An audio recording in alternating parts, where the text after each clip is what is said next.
Karchner.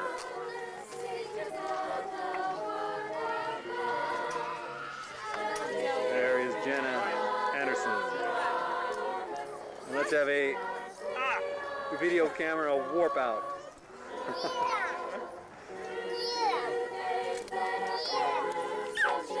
And there is Pauline and Dean.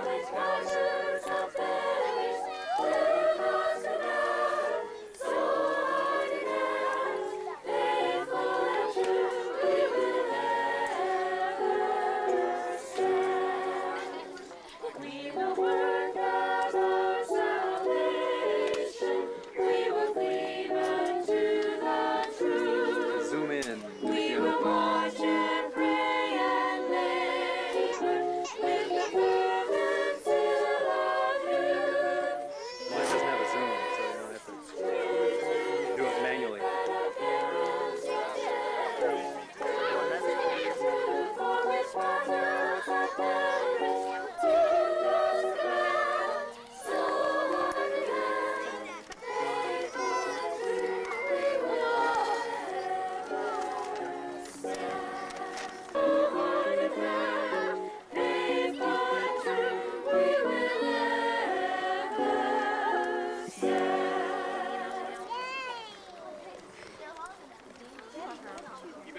that means a lot to me. We're cousins, that's how it ought to be. So many things are fun to do together.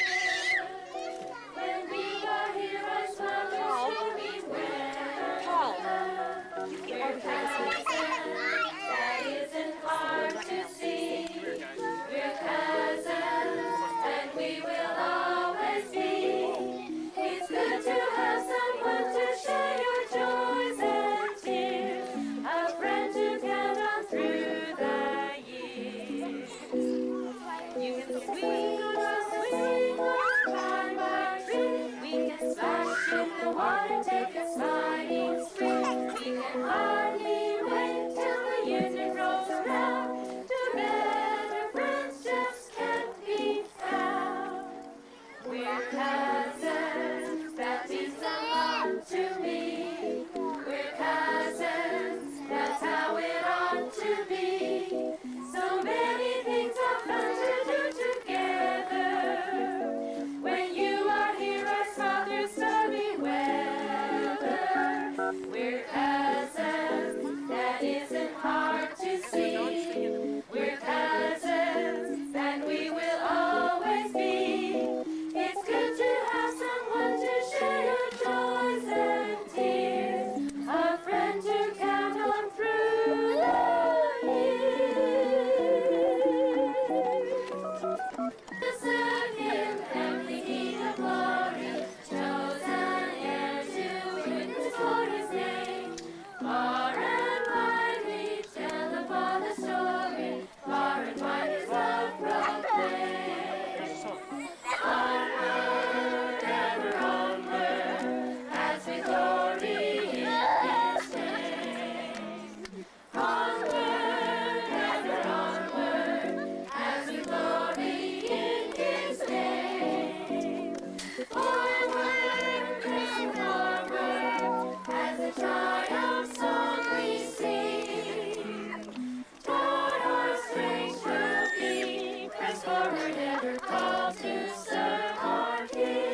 I think it is God. Oh, did they change it back? Do I have it wrong? No, it used to Our say church joy. never changed. I think it's God now.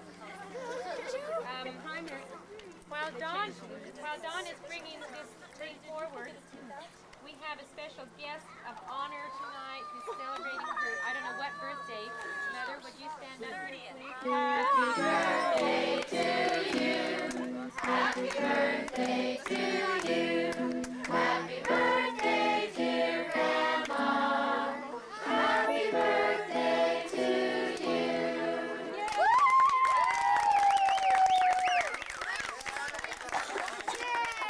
How old? If you can all hold your 30. makeup aside, That's what I thought. first. Okay, Cooney, hold on one second. Get closest to them and learn to love the people that have brought these blessings to us. And this year on our family tree, we would like to have BJ present the life history of Grandma Andersen, so that we can learn to love her even more than we already do. Forward? Forward. Mama, It's just supposed to be for dead people. I'm not dead. you know, last year when I did this, we went back 4 generations to bury a lot of sins and forget a lot of things our family's done. Most of them have been forgotten by now. We dug a few up. Sit on your lap so I can take this. Well, this history of Mama. Mama has a bunch of tapes. I didn't know this until I started working on this that has her history on them. And she's gone back through, and I've been listening and listening and listening to hours and hours and hours of tapes. And you know what I found out? BJ. Mama's history is all about all her kids and her grandkids. She doesn't have any of her own. She just talks about all you kids. Daddy, and it just goes on and on and on and on. And I kept listening, trying to find something about Mama, but there wasn't much there.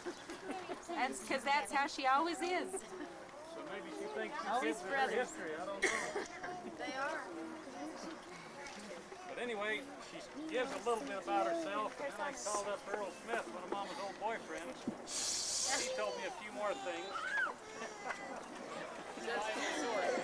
Had to go other sorts. But anyway, Mama was born down in Snowflake, Arizona. Dale and Sue took Mama up to Snowflake to her high school reunion that she just got off with last week. Which reunion was that, Mama? 50th high school reunion. That gives you a round number. How far back it's been. When Mama was a girl, some of the people had cars, but not very many. Most of them that had vehicles, they just used them in their work. Like Earl told me his family had one vehicle. It's a farm truck that they used to use for milk. And they'd haul milk around to different places. And he told me how one time he was out driving his truck trying to impress some girls. He drove it over a railroad track, and he busted the axle on it, and he busted the pipe underneath it. He said it made a terrible noise, but his brother was visiting Mama.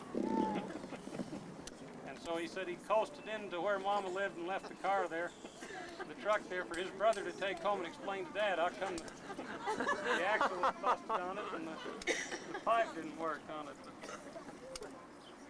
Anyway, Mama used to ride horses. She used to take food out to her brothers and her dad when they were out working in the fields. And Mama had the experience most of us don't have. When she was just in first grade, her older brother, who was in third grade, he died. He had a heart attack. And then 1 week after that, one of Mama's sisters died. Who was a teenager by the name of Mama. She had appendicitis. And now, you know, if your kids get sick or you have something serious, they can take you to the hospital. And after they give you a blessing, your doctors can work on you and sometimes save you. And most of you kids, you know, you get sick or get hurt, they can save you. Get appendicitis, they can save you. Back in those days, if you got sick or had problems, quite often you died. You read that, go back and read genealogy of histories, histories of our family, you see that. A lot of children died. And a lot of Mama's family died when they were young. When Mama was in second grade, how many of you kids are in second grade? Any second graders? Second grade. Just Lynn? Oh, here's another one. Well, Mama and Earl Smith, you got a question? Don't ask me. He's in second grade. When they were in second grade, Mama and this Earl Smith got asked to sing at a PTA meeting. I remember that. You remember that? Earl was telling me about that, and he said, You gave me a cherry pie, that one? you know, yeah, it was when I will buy you a paper of pins. Yeah. He started singing it to me over the phone. It didn't sound too good, though. I figured you'd probably be better. He still remembered it. But Second grade? second grade, he still remembered singing the song with Mama. He said Mama always liked his older brother, though. She said she'd go around with him sometimes to find out if he liked Mama, or if his older brother liked Mama. But anyway, he said that he sang it, but Mama had a frog in her throat, so she just talked through it. She didn't sing too good. She just talked through it, and he tried to sing. Oh, that's not true. Oh, wasn't that the way it was? He had the frog in his throat. Oh, he had the frog in his throat. Well, he had it backwards then. And he said back in those days they didn't have a school lunch program. You know how today you go to school and you get lunch? Back in those days they didn't have it. Mama lived up on a hill and it was too far away to go home for lunch. And so she talked Earl into taking her home one day to his house so she could have lunch. And his mama fed him cornflakes for lunch. That was a treat. That was a big deal back in those days. Mama's first date. I asked him if Mama used to date. How many of you kids are 16, 17 years old? Good teenagers around here? He said, Mama used to date once or twice a week. And he said, back in those days, that was a lot of dating. Not many girls dated that much. Still is. Yeah, he said a lot of them did. All that legal way. And when Mama was growing up, how many of you guys take baths in bathtubs? Take baths in bathtubs, Ellen? You know what Mama did when she was your age? You know what she used to do? She used to bathe in the front room. How'd you get the room full of water? Well, they got a tub in there. Mama got to bathe in the tub. But anyway, she was over at one of her friends one day, and they had a bathtub in their house, a real live bathtub. So anyway, Mama got to take a bath in her girlfriend's bathtub. First time. They didn't have a bathtub Slant at it home. back like that, Yeah. and we'd slide into the tub, and it was just like being in a swimming pool. I mean, it was marvelous. Yeah, the good old days when they didn't have bathtubs. The thrill of getting into one. I don't remember that. The hardest thing I remember about bathtubs is when we were little boys, Daddy had bought a bunch of palm-olive soap, green soap. Back during World War II, they couldn't get perfume. You know how soap smells good? Somehow Daddy got a whole pile of this soap. We must have had palm-olive soap for 10 years. It wasn't perfumed. Because he bought a great big pile of soap. Anyway, moving on along here. When Mama was in 5th grade, her family moved to Mesa. Grandpa Hoyt was a temple worker there for a year. And then in 1937, Mama graduated from seminary. They had seminary back in those days, too. BJ, how long did you live in Mesa? Just 1 year we went down there and Daddy worked His with dad. him.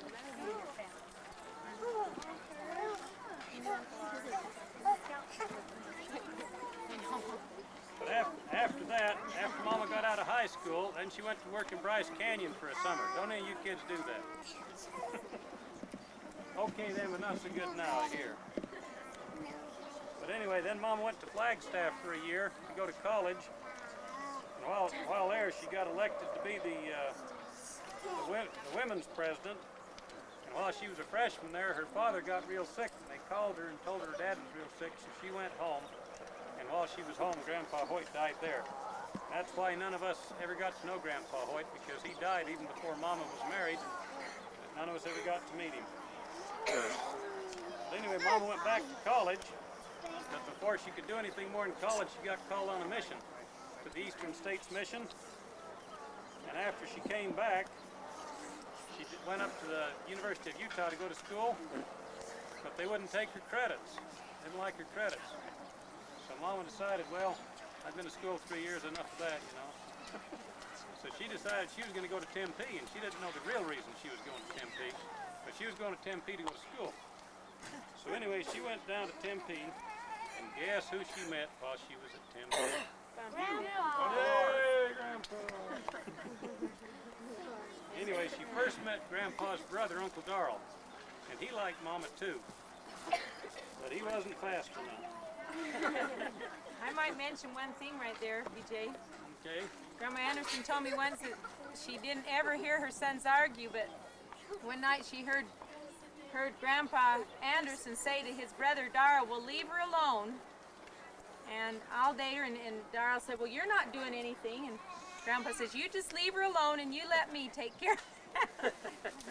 So he let Uncle Darrell know that he wanted to pursue there, and that he could leave off right at that minute. Heave ho, Darrell. He probably wasn't real happy about it. Maybe that's why what happened. Daddy took Mom on a date on Valentine's Day, and then in March, just right after that, they got engaged, and Daddy said he didn't intend to propose to Mama the night he did it. Maybe that's Uncle Darrell pushed him along. I don't know. Was Daddy in school at Tempe? No, he was. He was working in Phoenix. He lived in Macon. He drive through. I worked in the drugstore, and he used to stop and get root beers and stuff all the time. He became a root beer addict. Is that right? I never knew that. Sipping sodas with Mom. Grandma, how did you meet? By accident. The first time I met Grandpa, my roommate was Ruita Joyce Hicks, and I just talked to her when I was home. I just would like to say, though, as I go back, when I went to that reunion, I'm so happy that my life has been what it is. I looked at all my friends that had graduated and all the trials and tribulations that they had had, and I looked at the wonderful life that I've had, and the wonderful husband I have, and the wonderful grandchildren I have. I had more than twice as many as anybody else, the grandchildren. And I don't know, I was just so happy and grateful that I've had all I have, because I wouldn't take all those other men that I graduated with for one Berlin Andersen. And that's the nice thing about 50th high school anniversaries. You go back and you have a chance to evaluate what your life has been. And I know that my Heavenly Father really loved me, because lots of times I was trying to get down the wrong path. And he'd say, "No, come back this way, we're going this way." And I'm just so grateful. I had somebody watching out for me. But when I met your daddy, we had been to a state conference, and I don't know whether you have that. And I heard the Andersen family sing in the state conference at the Mizona. Mother Andersen and her 10 children. And Zelda was married at that time, but I was so impressed with that family, and I thought, oh wow, what a family. And they sang beautifully. They took lessons together, the whole family would have on Sunday nights. They had a Sister Hicks come and teach them to sing as a family. And I was so impressed. Well, that night they had a meeting, and Grandma had to speak at that meeting. It was a state conference. They used to have a youth show give a meeting on Sunday night. By Grandma, they mean you had to speak. Yeah, I had to speak that night. And afterwards, all the MN and Gleaners of that stake went to the home of Bishop Hicks. And I had seen Daddy once before then, but that was the night that Uncle Darrell came up and asked me for a date. Right there. And then 3 weeks later, why, Uncle Berlin and Uncle Darrell walked up together. We were in a meeting at the church, and Darrell stood there, and Grandpa Berlin came up and asked me for a date, and I thought, what's going on here? But Darrell stood and smiled, and I thought, well, I think this guy looks the best anyway. Always some men have good taste. So that's where it started, and it didn't take us very long to decide we liked each other. Your dad, Grandpa was 28 years old then. He had dated in college, but his daddy had died, and he was helping to support their family, and he really couldn't afford a wife at that time. So he had to wait till he got free school, and some of his brothers and sisters did, so that he could get married. That's where it came from. I'll tell one more thing about Mama, about her getting engaged. Daddy was going to come and pick her up the next night at the stand, you know, where Mama worked. And Daddy was late. And he was later, and then he was latest. And Mama thought, well, my word, he said he didn't intend to propose to me. Maybe he changed his mind. And so she started walking up the road, going home, feeling pretty sad, you know. That was pretty rough, you know. Pretty soon up drove Daddy in his car, and Mom burst out up crying. He had Cheers. been shopping for a ring. Yeah, he'd been late. He had to go wash the car and buy a diamond ring. And that made him late, so he really had to change his mind. He was just trying to get spruced up so he could look real good when he got there. But anyway, they got engaged in March and they got married in June. And they came up here to the Salt Lake Temple to get married. I don't know, was the Mesa Temple even built then? Yes, but my mother was in Salt Lake, and I wanted to be where my mother was. She was. Anyway, for their honeymoon, Mom and Dad and 4 other people went up to Yellowstone Park. It was the time of gas rations, and so they all put their coupons together to have a vacation together, and that's why so many went. Last fall, Mom and Dad went over to Stanford Law School, and they became dorm parents to 30 single students. And that's probably where Dad decided he trusted his grandkids, but not other college kids, to live in his house. But anyway, while they were there, I was born and Glenn Lee was born, and we didn't mix with the students, so they kicked Mom and Dad out. And they had to go live in a garage. Really, Mom? They didn't like babies in there. Well, I might explain that. Oh. It was a garage, but we were the caretakers of a beautiful mansion, English mansion, in front of us, and behind there was a garage, and then there was 2 rooms where the caretaker was supposed to stay, and the house was empty. It wasn't even being used, and so we moved into this little room, and we didn't have a bedroom. And so to have a bedroom, I cleaned out the garage and put our bed out there, and then when BJ came along, we had to have a place for the crib. So we did. We slept in the garage, but I did have a kitchen. So it was a nice place. Beautiful home in front of us anyway. I remember feeding that landowner. The linoleum was, they used to paint it on and it'd peel off and it'd just be black. And BJ was a baby crawling around, he'd just be filthy, dirty. And so I invited the landlord to dinner, and I still remember I fed him a corn custard. I don't even make him anymore. But he thought that was so good, and so after I fed him well, I said, do you think it would be possible for us to have some new linoleum so that my baby won't get so dirty on this floor? He said yes, he would trade me some linoleum for the dinner. Yay, Mom. Oh my, BJ was saved. Wasn't it great? Anyway, then they moved to Provo, where Daddy taught school for a year. And then he went back to Harvard to finish school, and Mom went back down to Phoenix. BJ. And her mama came and stayed with her to take care of Glenn Lee and me. Guess we were Aunt Levon and Dale. Dale there too? That's probably why I needed Aunt Levon to help too. Anyway, then Mom went back after 7 months to be with Daddy at Christmas time, and then came back. And then Daddy came back February 1st. I had my Dawn 9 months later after Christmas. I was back for the holidays. After Christmas. Anyway, then Daddy started practicing law in Phoenix, and we were living in a house right next to Grandma Andersen.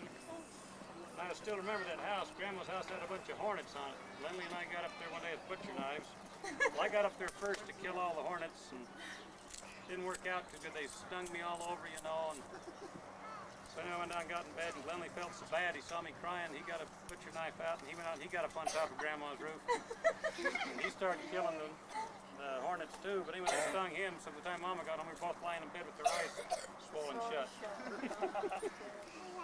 But anyway, while we were living, well, not near as bad as they about got us.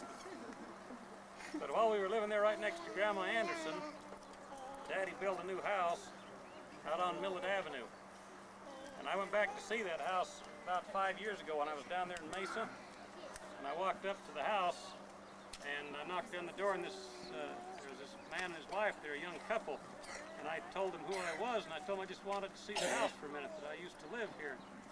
He laughed. He says, you know, they still talk about your family around here. He said, yeah, they still talk about you. And he talked about some of the neighbors around there, you know, that still remember us, that talked about the Andersen family that had been here, you know. Was it famous or infamous? Piles of kids talked about our donkey, you know, he knew a bunch of stuff about us. Who bought the donkey? Daddy did. No, that was a gift. Oh, the gift. Okay. My friend in Snowflake, we went up for the 24th of July. I did. What a friend.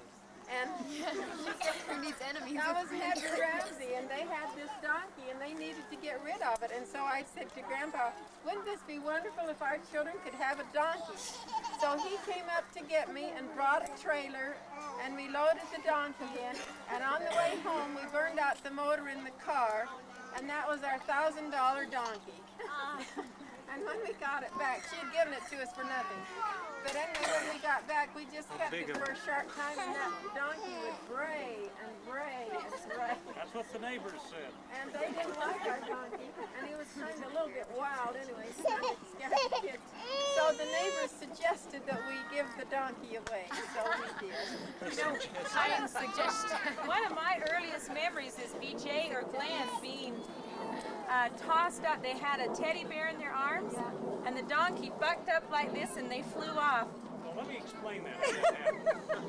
Right, Hans. Explain that, Hans. Explaining it. Right. You explain this real careful now. It was my turn to ride the donkey. Right. Glenley thought it was his, and he beat me to the donkey and got on and started riding up the road. So I picked up his teddy bear and helped the donkey move a little faster. I do. I remember the teddy bear. And I that wasn't donkey holding the was teddy waiting. bear, I was flying with the teddy bear. Anyway, it was one of his faster rides. It's also one of my shorter rides. We have a few videotapes when these, or home movies they were, when these boys were little. And every one of them showed VJ and Glenley fighting. They were good brothers. One time he had a two-wheel bicycle and VJ was trying to take it. Every picture showed it. Well, I was older.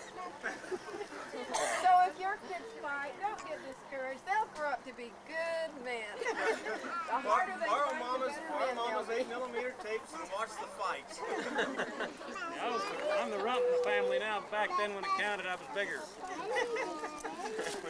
I asked this family if they still had cracks in the ceiling, and he laughed about that too. He said, yeah, just the year before he and his wife had gone through and Now tell us, how did the cracks get in there? yeah, that's what he wanted to know. He said, how do you know about those cracks? And I told him, Glenley and I helped Daddy build this house. Age of 4 and 5. Yeah, Daddy had set up a table for us to stand on. We'd push our heads up against the wall board to hold it up. And I still remember that, getting that lime in my eyes, standing there. We distracted Daddy so bad, the whole roof was always caving in, I guess. I still remember that when we moved away, it was already creaking, and we'd only been there 3 or 4 years. You know, just last year before, we went down to Arizona, and I visited our house in South Phoenix. And I went to the bathroom door, and that high heel mark where Dean was chasing Tim was still on the door. And they said, we just ordered a new door. They were having it brought in that next week. The high heel pole was still there. Did you hear that story, Dean? When you kicked in the... You were chasing Tim, and he locked himself in the bathroom. He had one of Mom's high heels, and you were beating on the door, and there's a hole in the door. I know it. When you knocked me out. This was Arizona, when you were like... You made your mark in every state. Every door. Every door. I guess Tim was a little faster at locking the doors. You're probably stealing my food.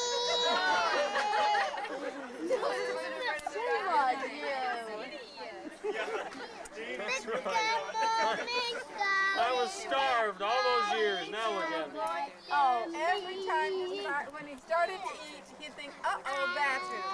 So he'd climb down off the bench, and every time before he'd leave, he'd look all around and say, don't eat my food while I'm gone. And every time he came back and his food was gone, the plate was gone, somebody would take it and hide it under the table. He said, "Where's my You gotta learn to hold that.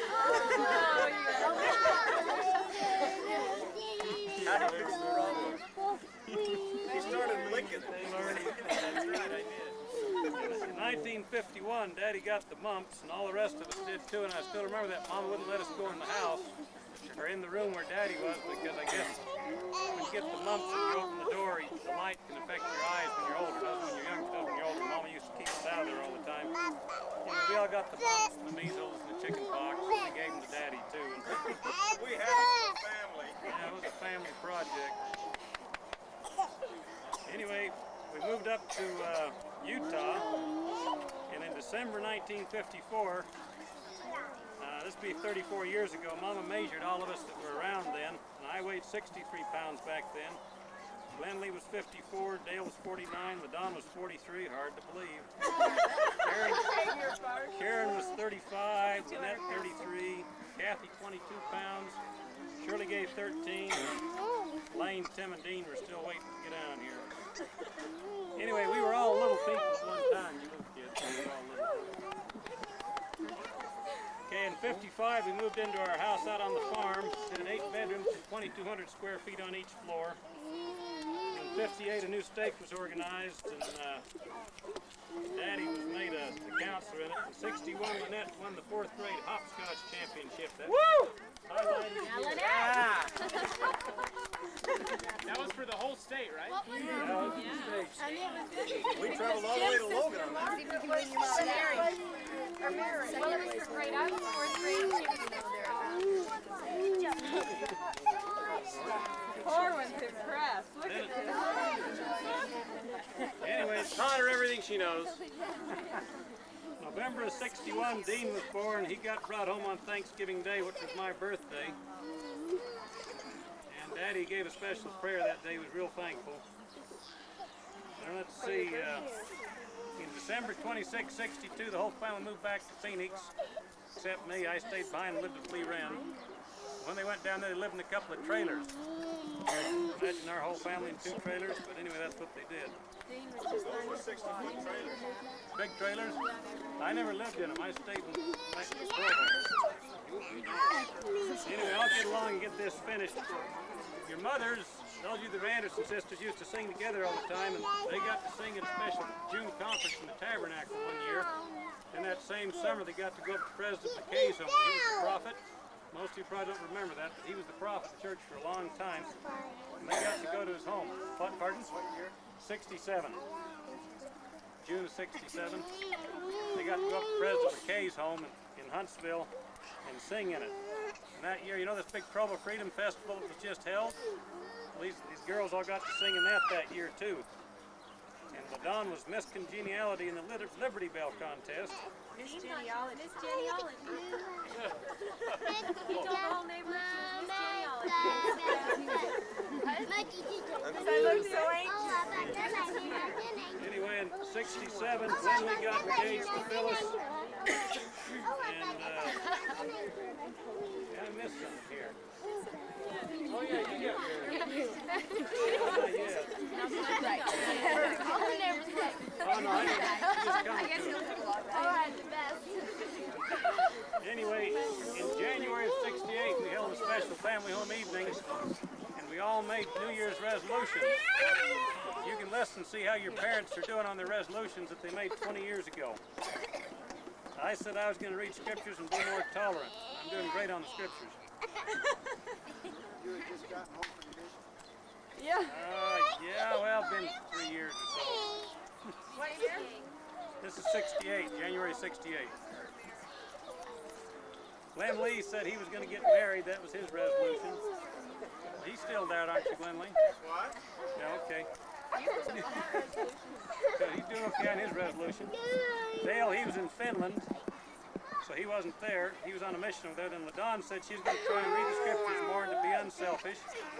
You kids can all judge that. And Karen said she was going to try not to lose her temper. Karen, what do your kids say about that? Lynette said she was going to try and not get angry or be selfish. Kathy said she was going not to complain anymore. Where's Richard? How's she doing? Not complaining anymore.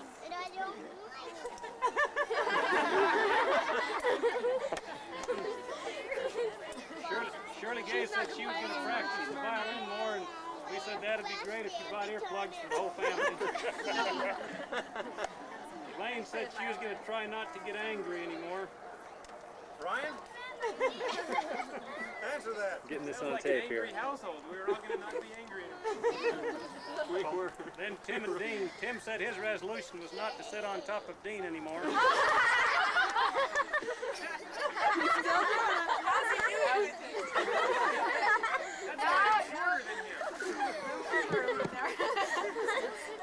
Dean was not to get underneath of you, too. Dean's resolution was he would hope Tim remembered not to sit on top.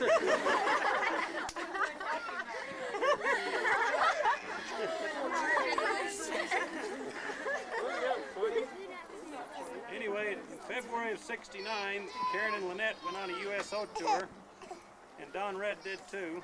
With my sister. Don was in charge of the tour, and he went out of his way to protect Karen. To see that Karen had a good tour. Anyway, a whole bunch of us, Glenn Lee and Phyllis, got married in '68, and then in '69, Jim and the Don got married in January, Gloria and I got married in March, Karen and Don got married in July, Dale and Sue got married in December, and Mom and Dad were broke.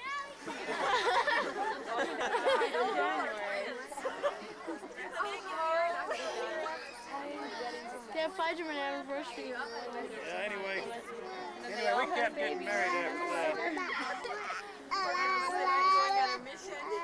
Oh yeah, Kathy and Richard. Richard had bought a ring, but he didn't want to ask Kathy to marry him until after he talked to Mom and Dad. You skip me.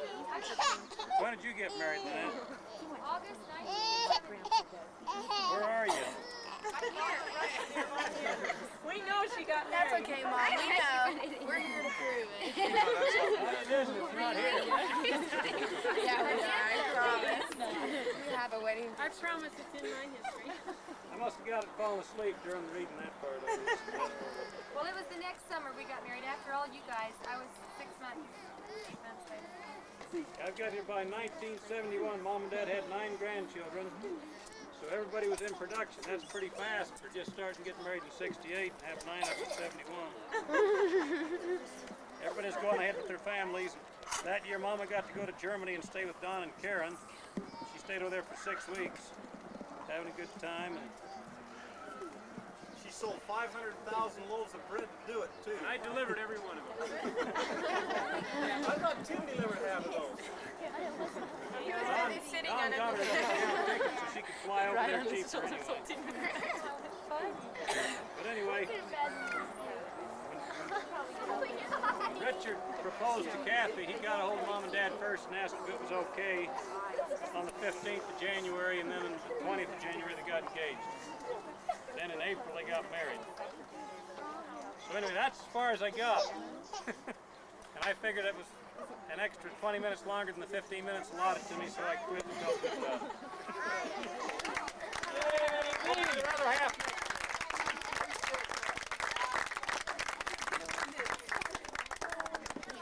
And he has copies for everybody, don't you? I've got copies for everybody except... Because one of my very favorite memories is traveling back and forth to Arizona 2 times every year and listening to Mom and Dad sing. And they'd sit in the front seat and harmonize their beautiful voices. And we'd sing some of the songs that are written on here. And I think it'd be fun if we tried to learn a couple of these. And also it helps us remember dear Grandpa, who isn't here and who would love to be here, I know. This one, That Little Boy of Mine, Grandma Andersen used to sing this too.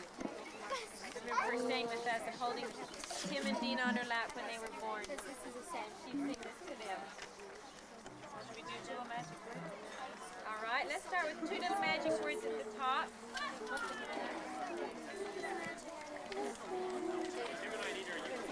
Oh yeah, get up on the stage. I need a drum set.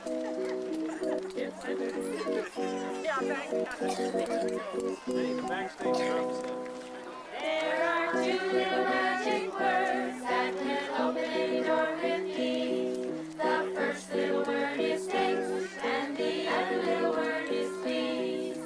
You'll be so surprised what these 2 little words can do. They work like a charm for me, and they'll work like a charm for you. When you want the butter, say please pass the butter.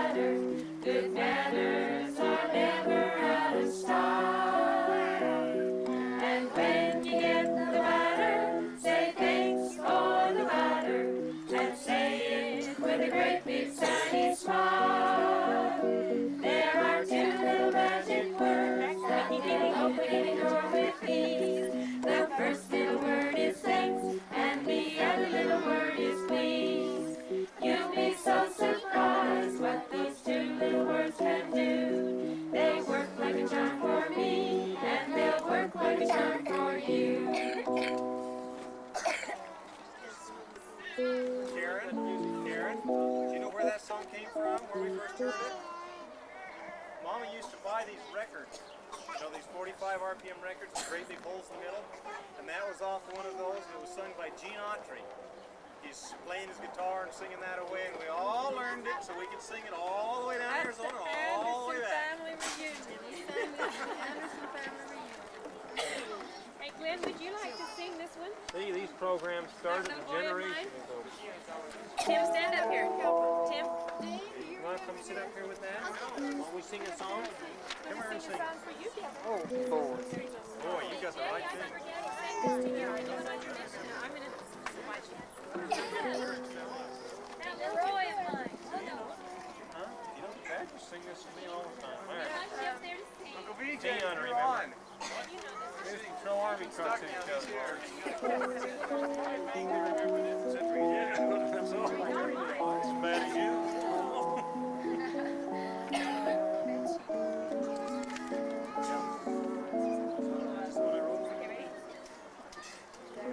Cares for fame or fortune? Who cares for wealth or gold? Because I have a fortune within my arms I hold. A tiny turned-up nose, two cheeks just like a rose, so sweet from head to toes, that little boy of mine. Two arms that hold me tight, two eyes that shine so bright, two lips that kiss goodnight, that little boy of mine. No one will ever know just what his coming has meant, because I love him so. He's something heaven has sent. He's all the world to me. He climbs up on my knee. To me he'll always be that little boy of mine. And when he climbs upon his pillow so warm, I pray the Lord above to keep him safe through the night.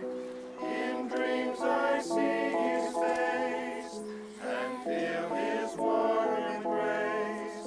There's no one can replace that little boy of mine. Somebody, every time, some boy.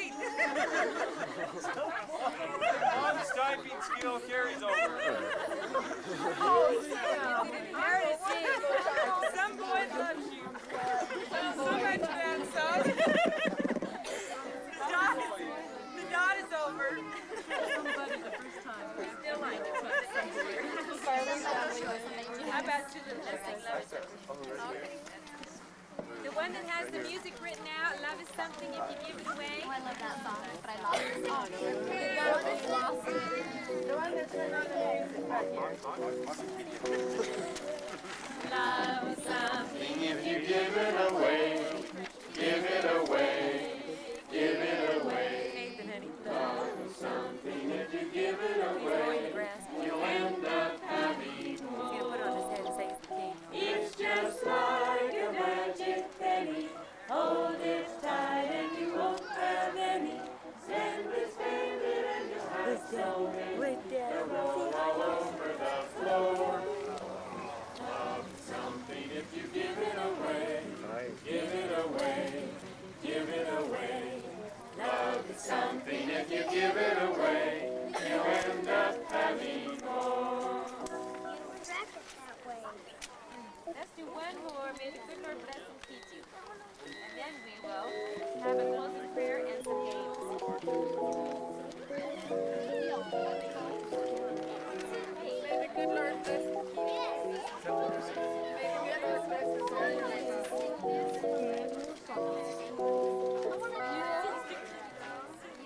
May the good Lord bless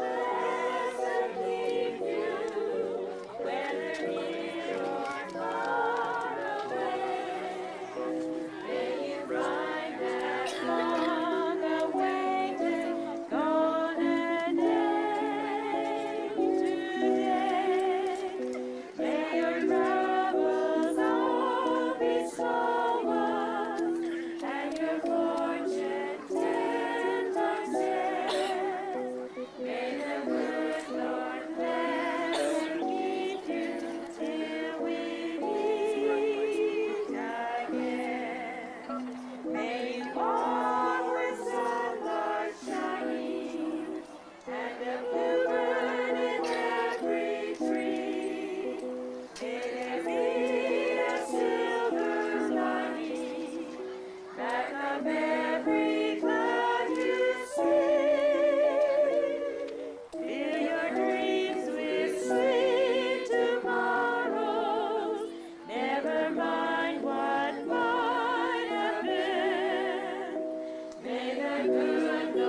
sometimes less than that. We're with you, Lagoon. We're with you. Thank you, thank you. I All want right. proper attention, respect. Ready? Take one.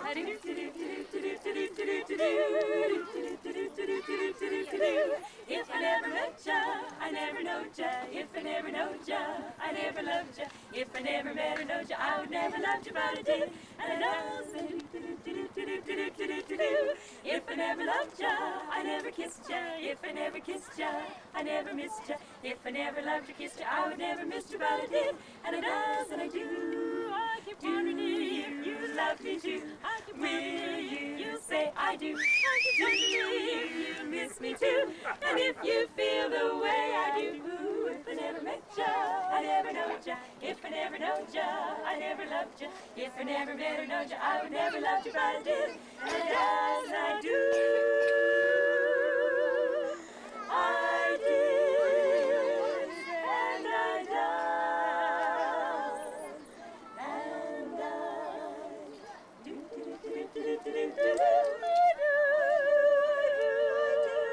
do.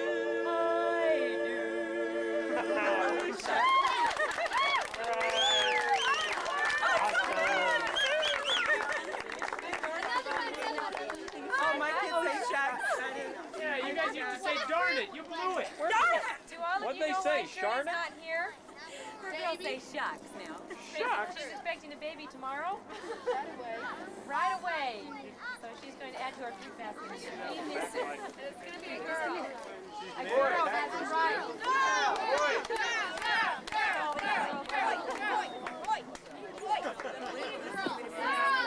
With fruit was laden high, and as he drove along he cried across the village green. His daughter sat beside him there, and she was young and she was fair, glowing with a beauty rare, made of sweet 16. Ripe apples, peaches, and cherries.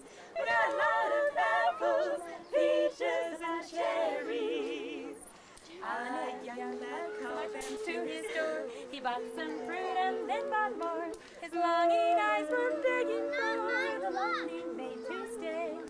The young maid blushed to see him stare. His eyes went wandering everywhere until the peddler's cart was there, and they drove on their way, screaming, yelling, crying, apples, Let's run around. Bam, got that.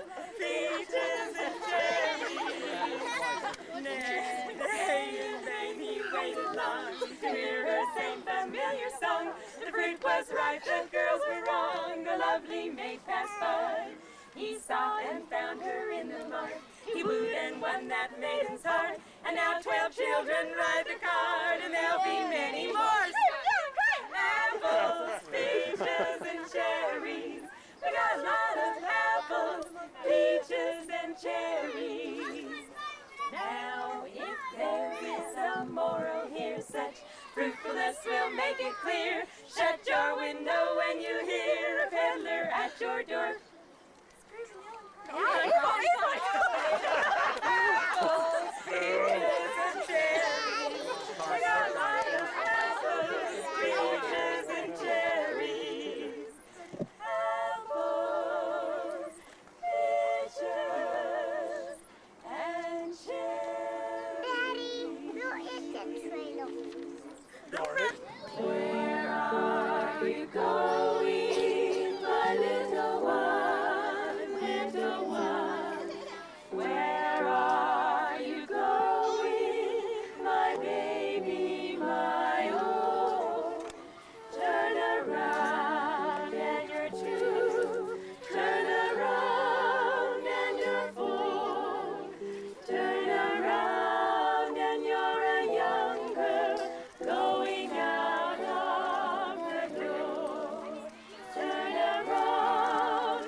lots of babies. Eternity, I will love you. Through all eternity, you'll be mine. I pray the Lord above will bless us and help us to live worthy of His blessing divine. Through all eternity, I'll be near you, and though we are two, we'll be one. Together, hand in hand, we'll walk through this life as planned, and through all eternity.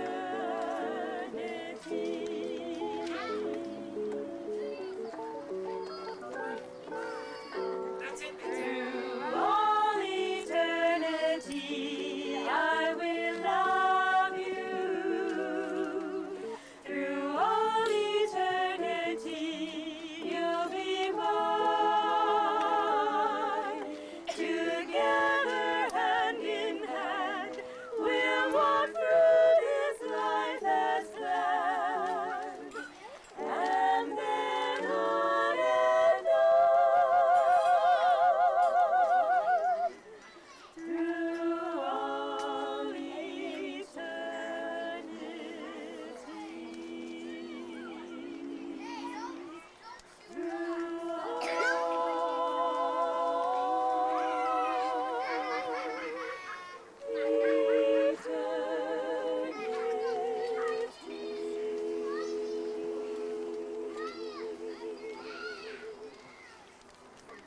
Beautiful, beautiful. Thank you, girls. Oh, thank you. What a wonderful gift. Happy birthday. Thanks for having us. Just a whisper of the ground, song of love from heaven above, love in her eyes, it's all around.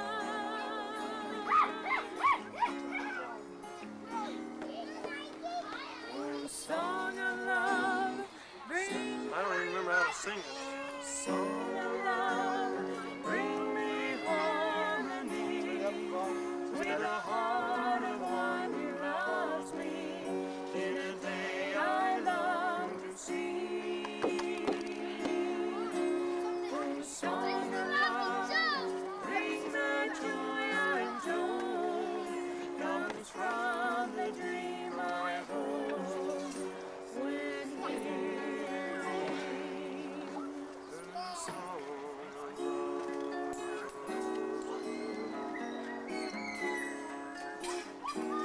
So when I hear it call to me, she's the one I see. Green and white, her smile is bright. The song of love calls out to me.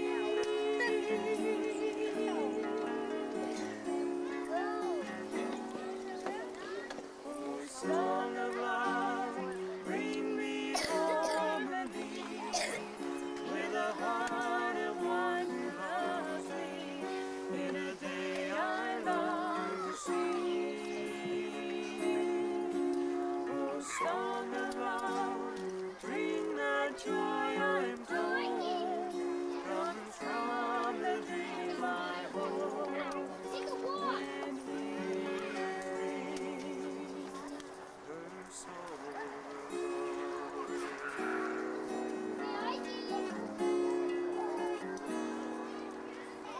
Oh, song of love, bring me harmony with the heart of one who loves me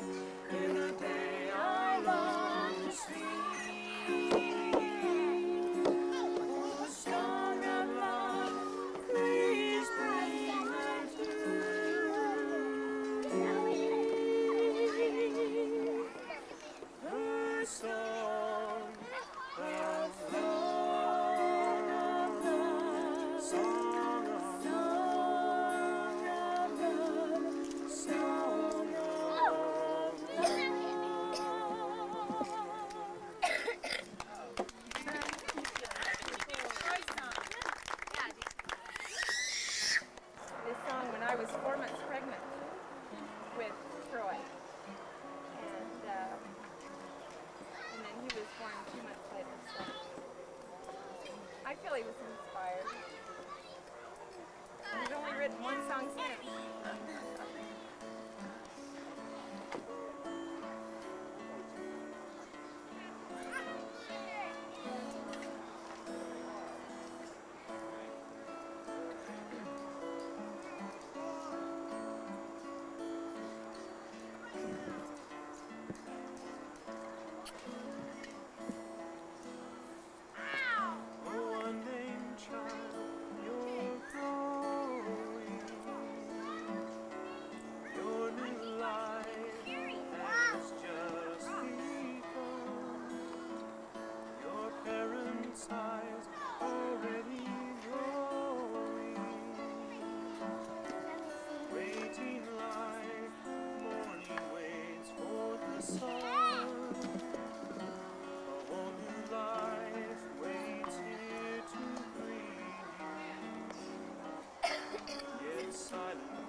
He asked him many questions.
14 years now.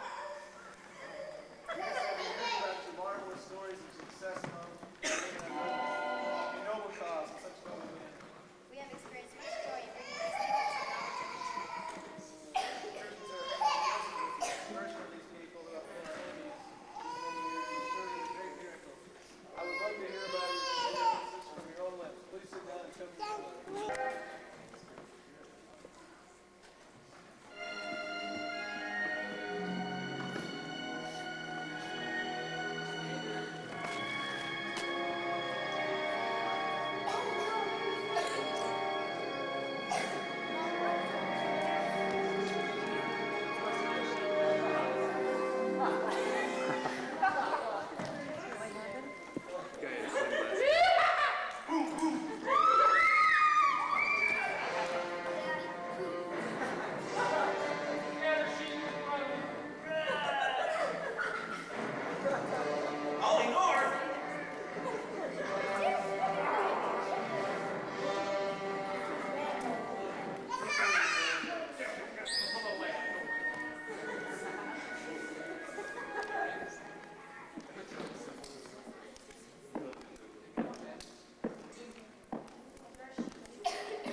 Now the king will slay us as he has our president because their flocks are scattered also.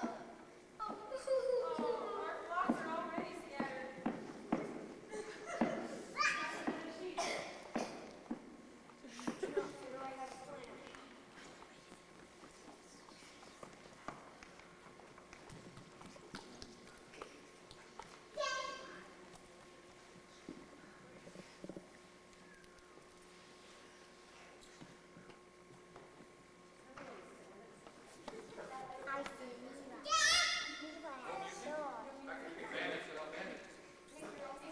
All right, let's get these guys in here. What are you doing messing with my game? Go get him, you guys. Oh my God.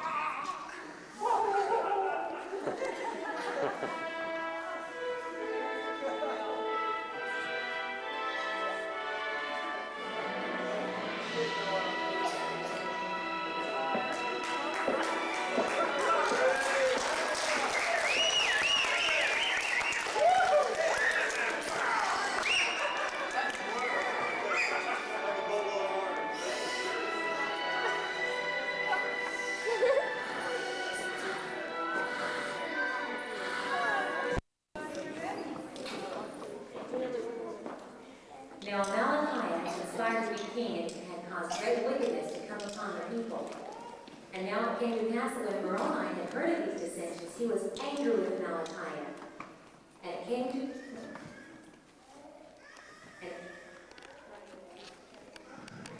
And it came to pass that Moroni ripped his coat and took a piece thereof.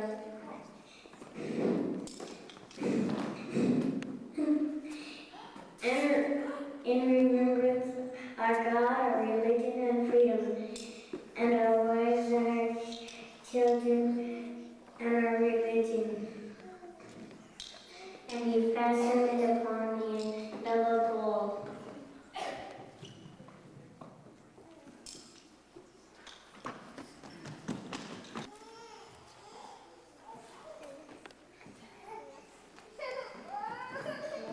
And he fastened on his head plate, and his breastplate, and his shields, and girded on his armor about his loins. And he took the pole which had on the end thereof his rent coat, and he called it the title of liberty. And he bowed himself to the earth. Moroni, bow yourself to the earth. Take off your hand. And he prayed mightily unto his God for the blessings of liberty to rest upon his brethren, so long as there should have banded Christians remain to possess the land. And poured out his soul to God and said these words, he went forth among the people, waving the red part of his garment in the air, that all might see the writing which he had written upon the red part, crying with a loud voice, saying,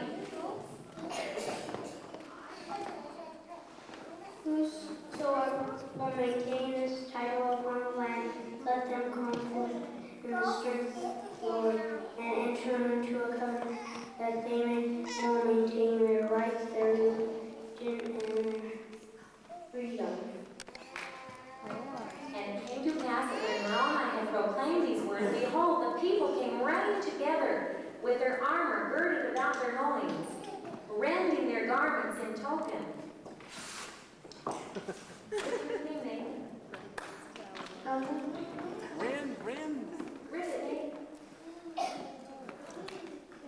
Rending their garments in token, or as a covenant, that they would not forsake the Lord their God, or if they should transgress the commandments of God, that the Lord should rend them, even as they had rent their garments.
time at the reunion today, right?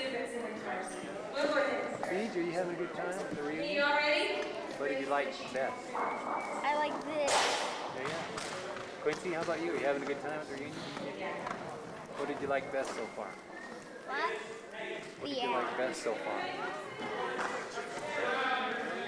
What did you like best so far? The act. Oh, the show, play. This is the last step that the time was past that Samuel said.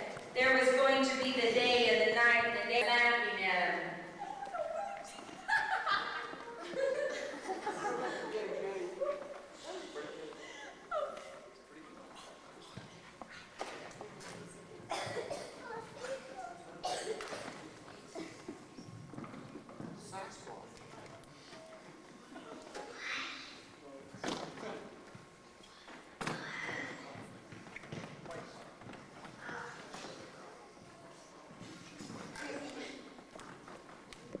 Persecuting us because we believe that Jesus Christ will return, but they don't.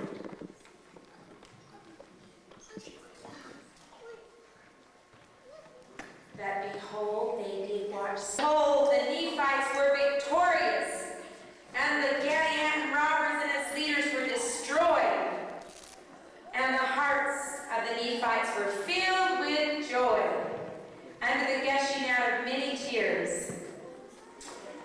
Now, Croft. Hello, awesome Andersen, number 2. Sure in.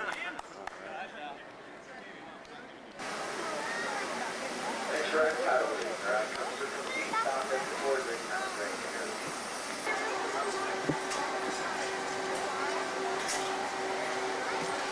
Hello, Quince. You gonna go on this ride, huh? All right. Well, just hold on. Don't jump out.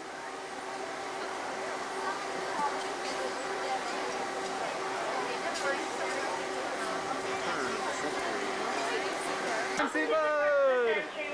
Please do not drag your feet, twist your chairs, hold on to people or their chairs and do not swing. Hold on tight, have a great ride.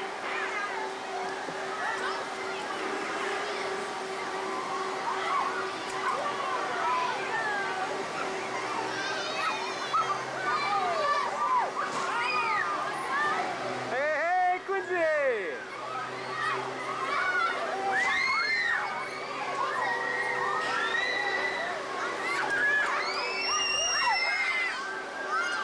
Hello!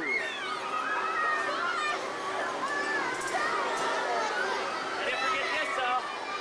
Hold on 45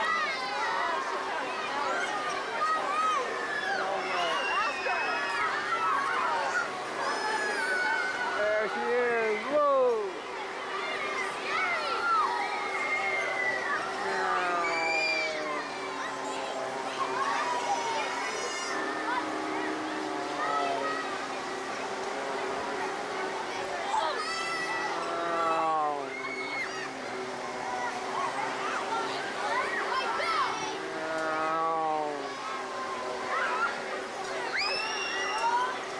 Ladies and gentlemen, I'd like you to meet two unusual detectives. You have Detective Slick and Detective Oliver, and their Chief Inspector, Tim Gould. Wait a minute, guys. What is it with the bow ties and the sunglasses here? Undercover? Come on. Do you really think you'd go unnoticed wearing only bow ties? Yep. Oh, come on, Oliver. Let's ditch those, please. Well, guys, we don't have any real mysteries around here to... Wait a minute. There is the missing fish from Lagoon Lake. You guys wouldn't know anything about that, would you? Yeah, I'll bet. Well, what's most important here is how you treat our guests, huh? So we're gonna put you to work in the arcade on a game we call Ring Toss, huh? You ready for that? Yeah, they're ready. Okay, but before we can play Ring Toss, we'll need a volunteer from the audience. We got any ring tossers out there? Oh, come on here. To be done a certain way, Casey, you need to stand right here. Now watch Tim. He'll show you how to do this, Tim. Okay, now watch Tim. He'll come over and he'll demonstrate how to feed this to Oliver. Okay, put your... Oh, he jumped the gun there. Okay, well, let's give you more. Yeah, great, Detective Slick. Okay, now, Detective Oliver, he says, if you really want to see some coordination, just watch this. Yes, I think he's going to do some rollovers here for us. Yeah, there's two of those now for balance. Balance this ball on your nose. Yes, balance it all the way back to your platform. There he goes, there he goes. And he's still got it there. Yeah, let's hear it for this guy. Yes, well done, Detective Oliver. Great coordination there. And I guess you get the case here. What's his on? You want another turn, Slick? Come on, Oliver did better on that one. Tell you what, we'll ask Oliver. Oliver, should we give Slick another try? Yep. Okay. We'll give him another chance here. Yep. Okay, Oliver, he's got his chance, but this is his last chance. Okay, Slick, what are you going to do for us? And it looks like a front flipper walk. Yeah, let's hear it for you. Okay, Slick, well done there. You redeemed yourself on that one. But guys, I think to find this missing ring, we need a detective with patience, huh? What better way to test a sea lion's patience than by tempting him with his favorite food, fish? So just watch this. We're going to bring Detective Oliver down here. We're going to place a nice fish right in front of his face, and he won't eat that fish until Tim claps his hands one time. But to make this a little more interesting, you help me out. On the count of three, we'll clap our hands one time. See if we can fool him, okay? You with me? Okay, on the count of three, 1, 2, 3. Oh, come on, Slick. You'll never fool him that way. Oh, show us how it's done, Tim. Now that's a patient detective, huh? Yeah, Oliver's coming through there. Well, just to show you how much faith we place in Detective Slick there, just watch this. We're going to bring out a bucket of fish, place that in front of Slick. We'll take a fish from that bucket and place it in Slick's mouth, and he won't eat any of them. I mean, we can even turn our backs, and we know that when we turn around, the bucket and the fish will be right where we left it. Right, wonderfully done there, Detective Slick. Well done. What's... Yeah, you did good on that one. He ate the fish. Oh, Slick, you ought to be ashamed. Oh, yes. You know better. Well, guys, back to the drawing board, huh? Well, tell you what. To find this missing ring, I think we'll need a detective that's strong, huh? Let's test you both for strength. We want you to do some front flipper stands and see who can hold them the longest, huh? Okay, Oliver. Now's your chance. There he goes. There he goes. Oliver, you're not holding that tail for very long there. Well, I guess if you weigh over 600 pounds, you can hold your tail as long as you want to, huh? Okay, Slick, what are you gonna show us here? See how long you can hold it? There he goes, there he goes. He's holding it. Yeah, he's holding it, and he's still holding it. Let's hear it for Detective Slick here. Nothing out there, huh? Are you sure? Well, guys, I'll tell you what, I was just thinking maybe that ring fell into this pool over here. Oliver, do you want to take a look? Yep, okay. You're the prime candidate to look in that pool, Oliver. Yeah, take a look for the missing ring there. It's got to be down there, huh? Now, Oliver, as a detective, what's the first thing you do at this point? No, not wave at the pretty girls. That's not it. Come on, you're a professional here. What's the first thing? No, not show off your muscles. Come on, Oliver. What's this? I think he's stalling. Yes, he's afraid to make this dive to look for that ring there. Come on, Oliver. Just take a quick look there. There he goes. Yeah, he's looking for the missing ring. Yeah, there he is. What? No ring, Oliver. Well, you didn't look for very long. Oh, well. Now let's dry yourself off here. Clean up your act. Dry off your face there, Oliver. Yeah, that feels better, doesn't it? Well, guys, I think... How are you doing? Everybody get over by Mama. Come on, B. Come wave to Dad. Look at those three boys. Andersen Family. Wave to Dad. All right. Here we are at Lagoon. Yay, hooray, hooray. Look up here. Look up here. BJ, look at me.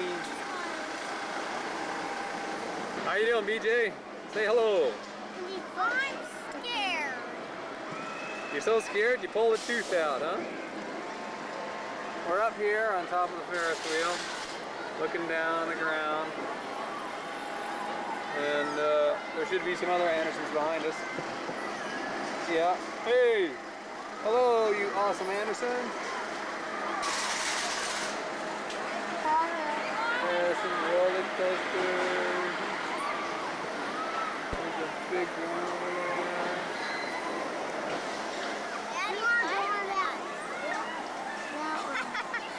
Hello there, guys. Hi. How you doing? Well, higher than you.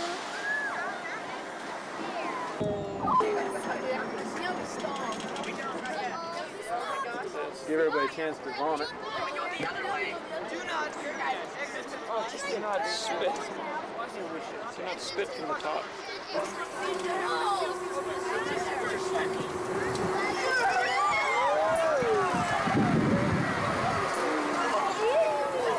Going the other way?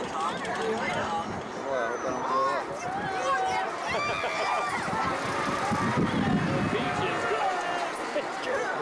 Poor guy. He's sitting.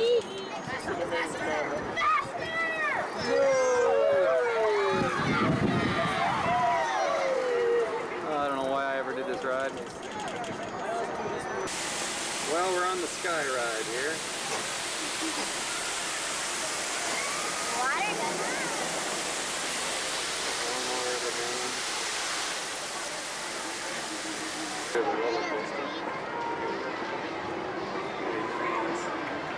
Well, how would you done that one?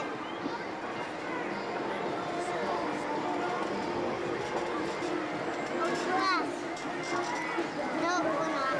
Now we're going to start going a little faster. We get to stop and take a view. BJ! BJ, turn around! Big! Look at us! Turn around, BJ!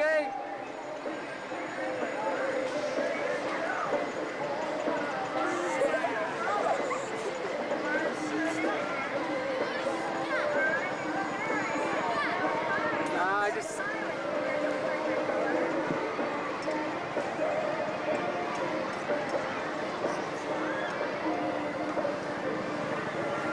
This come off. No, we don't want to lift it up.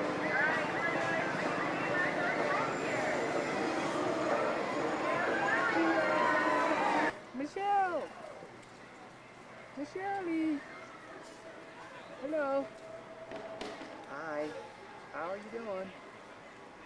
Have you had a fun time at Lagoon, Michelle? No, I don't.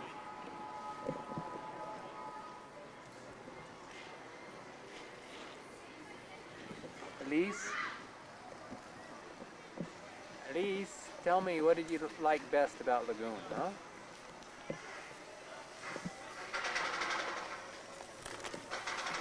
Elise, what did you like best about Lagoon? What? The rides? Huh? About toys. Oh, the toys that Grandma gave you, huh?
He said, I want you to go because you don't have the same rules given to you that I do.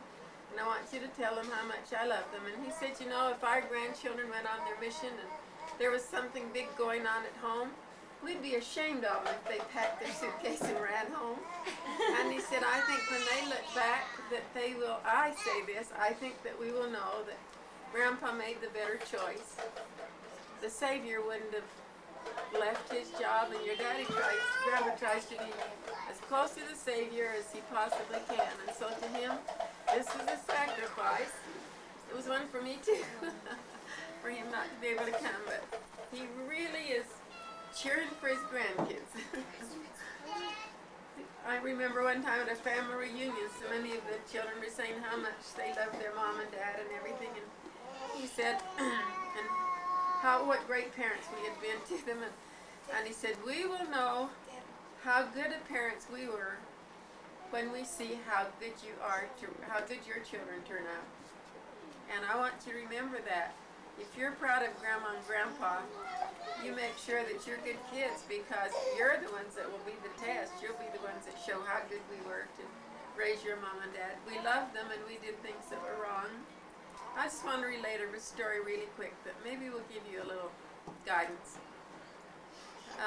When Lynette was 14 or 15 years old, she loved people more than anything. And one time, I don't even remember what happened, but I remember I had been angry with Lynette. Can you imagine getting angry with Lynette? But I was really unhappy with her, and I had been really cross with her and had said some unkind things. And I went in the bedroom and was really feeling sad that I was such a lousy mother. And the door opened and Lynette came in and put her arms around me and told me she loved me. And I've never forgotten that experience. And I said, no other thing that could have happened could have made me want to be a better mother. So sometimes when your parents, you feel like have let you down or haven't been the kind of parent you want, you know how to help them to be better? Is to go in and say, we really love you, Mom. And that's what we need. And we as parents need to remember that with our children too. Sometimes when we're disappointed in them, we've got to let them know that we really love them. Don't do like Grandma did. But I've thought of that so many times, and all of my children have forgiven me of the faults and things that I did.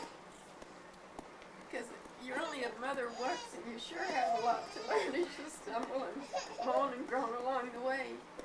So you young people, you love your parents and you forgive them, and that'll help them to be a lot better parents.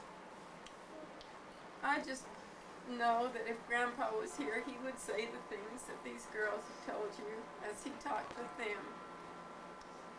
He really tries to stay close to the Lord, and he wants each one of you, more than anything, to be an eternal family.